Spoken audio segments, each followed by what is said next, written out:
सत्यवादी हरिश्चंद्र। भारतवर्ष में ऐसे अनेक महान व्यक्तित्व हुए हैं जिन्होंने अपने जीवन आदर्शों से संपूर्ण मानवता के समक्ष अनुकरणीय उदाहरण प्रस्तुत किए हैं। ऐसे ही महान व्यक्तित्व थे राजा हरिश्चंद्र। वह अपनी प्रजा में सत्यवादिता, दान और परोपकार जैसे गुणों के लिए प्रसिद्ध थे। उनकी पत्नी तारामती तथा पुत्र रोहित था। भारतवर्ष में ऐसे अनेक महान व्यक्तित्व हुए हैं जिन्होंने अपने जीवन आदर्शों से संपूर्ण मानवता के समक्ष अनुकरणीय उदाहरण प्रस्तुत किए हैं।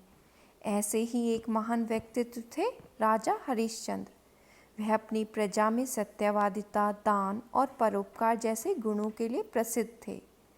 उनकी पत्नी तारामती तथा पुत्र रोहित था। एक बार देवराज इंद्र की प्रेरणा से महर्षि विश्वामित्र ने राजा हरिश्चंद्र की सत्यवादिता एवं दानशीलता की परीक्षा लेनी चाही। वह राजा हरिश्चंद्र के स्वप्न में प्रकट हुए और उनसे दान में संपूर्ण राजपाट मांग लिया। राजा हरिश्चंद्र ने स्वप्न में ही उन्हें सब कुछ दान कर दिया। अगले दिन प्रातःकाल मुनि विश्वामित्र दरबार में उपस्थित हुए और अपनी दक्षिणा के रूप में एक सहस्त्र स्वर्ण मुद्राएं मांगी।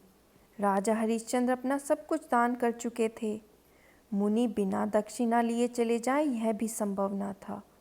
कोई उपाय न देखकर राजा हरिश्चंद्र ने दक्षिणा चुकाने के लिए स्वयं को परिवार सहित बेचने का निर्णय लिया।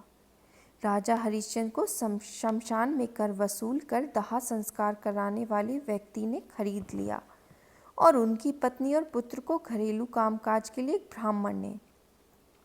एक दिन जंगल में रोहित को विषैले सर्प ने डस लिया। असहाय तारामती मृत पुत्र को गोद में उठाकर अंत्येष्टि के लिए शमशान ले गई। ऐसे संकट के समय में भी राजा हरिश्चंद्र ने सत्य और धैर्य का मार्ग नहीं छोड़ा तथा तारामती से शवदाह हेतु कर मांगा। तारामती के पास कर देने के लिए कुछ भी नहीं था। विवश होकर वह अपनी धोती का आधा भाग फाड़कर देने के लिए तत्पर हुई ही थी कि विश्वामित्र और देवतागण प्रकट हो गए। राजा हरिश्चंद्र परीक्षा में उत्तीर्ण हो चुके थे।